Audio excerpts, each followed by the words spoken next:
নমস্কার, তোমাদের সবাইকে সানা স্মাইল এডুকেশন সেন্টারে স্বাগত জানিয়ে আজকের ক্লাসটি শুরু করছি।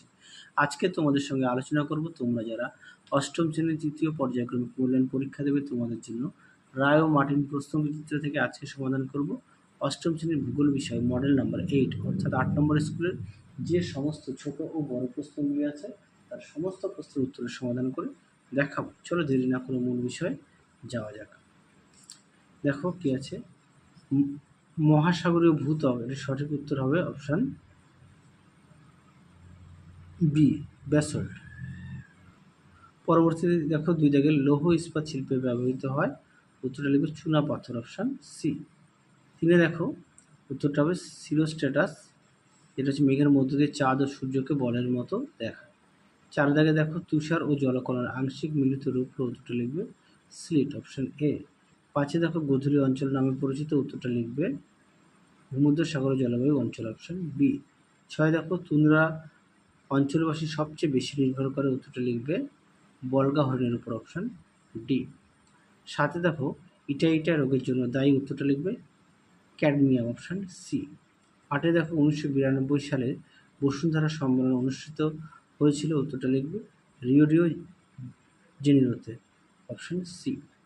নয় দেখো কালো দেশ বলা হয়, সঠিক উত্তর হবে মেলানেসিয়াকে, অপশান বি।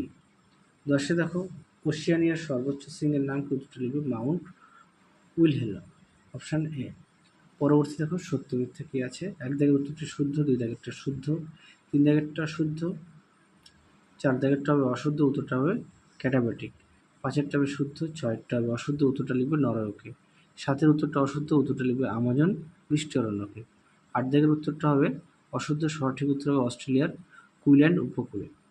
পরবর্তী দেখো শূন্যস্থান পূরণ কী আছে, একে মোহ বিযুক্তির অপর নাম কি, উত্তরটা লিখবে মোহরভিষিক। দুইয়ে দেখো ফুজিয়ামা একটি সক্রিয় আগ্নেয়গিরি।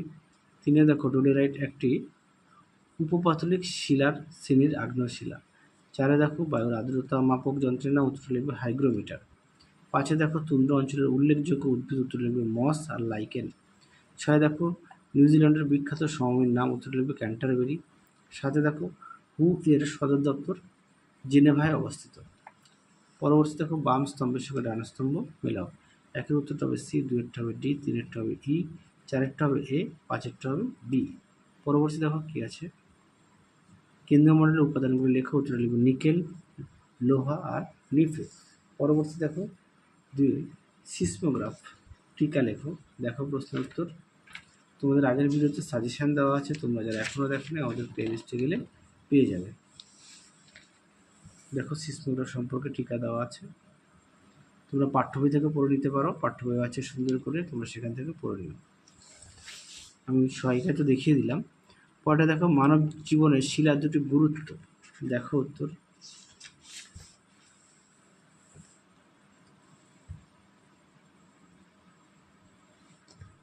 তোমরা 2 নম্বর আর 3 নম্বর পয়েন্টটা দেবে, 4 নম্বরটাও দিতে পারো, 3টে পয়েন্ট দেবে যদি 2টি চেয়েছে। পরবর্তী দেখো বজ্রমেঘ বলতে কি বোঝায়, দেখো উত্তরটি বজ্রমেঘ, এখান থেকে এই পর্যন্ত লিখবে, তোমরা পুরোটাই লিখবে, তোমরা এখান থেকে লিখতে পারো কিউমুলোনিম্বাস মেঘে বজ্রপাত সহ ভীষণ ঝড় বৃষ্টি হয়, তাই এর আরেক নাম বজ্রমেঘ, এখান থেকে এই অবধি লিখবে যেহেতু 1 নম্বরের। পরবর্তী দেখো কি আছে, সমুদ্রবায়ু ও স্থলবায়ুর পার্থক্য, দেখো উত্তরটি,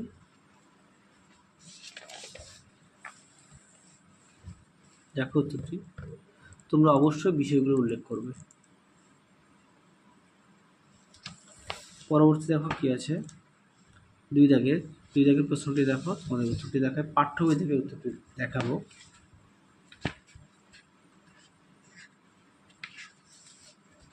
ফলের ঝুড়ি, এখান থেকে এই পর্যন্ত লিখবে, পেজ নম্বরটা দেখে নাও। পরবর্তী দেখো কি আছে, টিকা লেখো চিপকো আন্দোলন, এটাও পাঠ্য বই থেকে দেখাবো।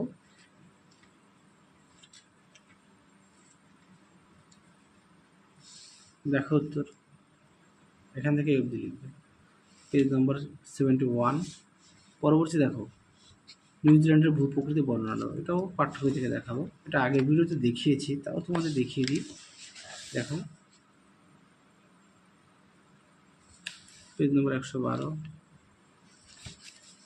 পরবর্তী দেখো, পার্কল্যান্ড, সাভানা ও ডাউন্স বলতে কী বোঝো? এই প্রশ্নের উত্তরটি পাঠ্য বই থেকে দেখাবো। দেখা উত্তর, পার্কল্যান্ড, সাভানা এখান থেকে এই অবধি লিখবে, আর ডাউন্স এখান থেকে এই অবধি লিখবে। পেজ নাম্বারটা 115। পরবর্তী দেখো কি আছে, 7 দাগের প্রশ্ন, নিরক্ষীয় জলবায়ু অঞ্চলের স্বাভাবিক উদ্ভিদের বিবরণ দাও। দেখো উত্তর, দেখো স্বাভাবিক উদ্ভিদ, পেজ নম্বর হচ্ছে 53 পাঠ্য বই। পরবর্তী দেখো, তুন্দ্রা অঞ্চলের জলবায়ুর বৈশিষ্ট্য লেখো। এটা পাঠ্য বই থেকে দেখায়। তুন্দ্রা অঞ্চলের জলবায়ুর বৈশিষ্ট্য, দেখো উত্তর, পেজ নাম্বারটা দেখে নাও। পরবর্তী দেখো কি আছে,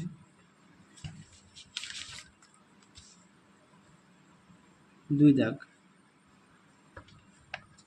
পরিবেশ অবনমনের মানুষ সৃষ্টি কারণ ও ফলাফল আলোচনা করো। উত্তরটি দেখো, দেখো এটা হচ্ছে পরিবেশ অবনমনের কারণ। দেখো মনুষ্য সৃষ্ট কারণটা এখান থেকে লিখবে, এই অবধি লিখবে, তারপরে দেখো ফলাফলটা দেবে।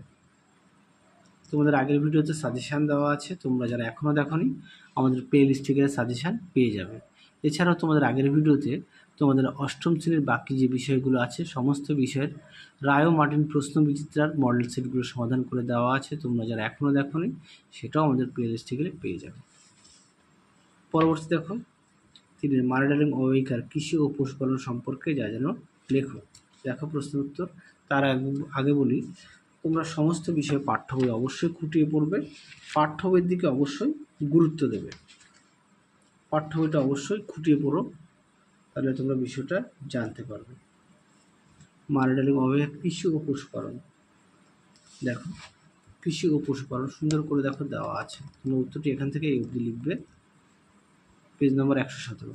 আর এই প্রশ্নটা খুব আসে, হ্যাঁ, জ্যাকোস্কি, এখান দেখো জ্যাকোস্কি, এটা দেখে নিও, এই প্রশ্নটি পরীক্ষায় আসে, তোমরা অবশ্যই ভালো করে পড়বে।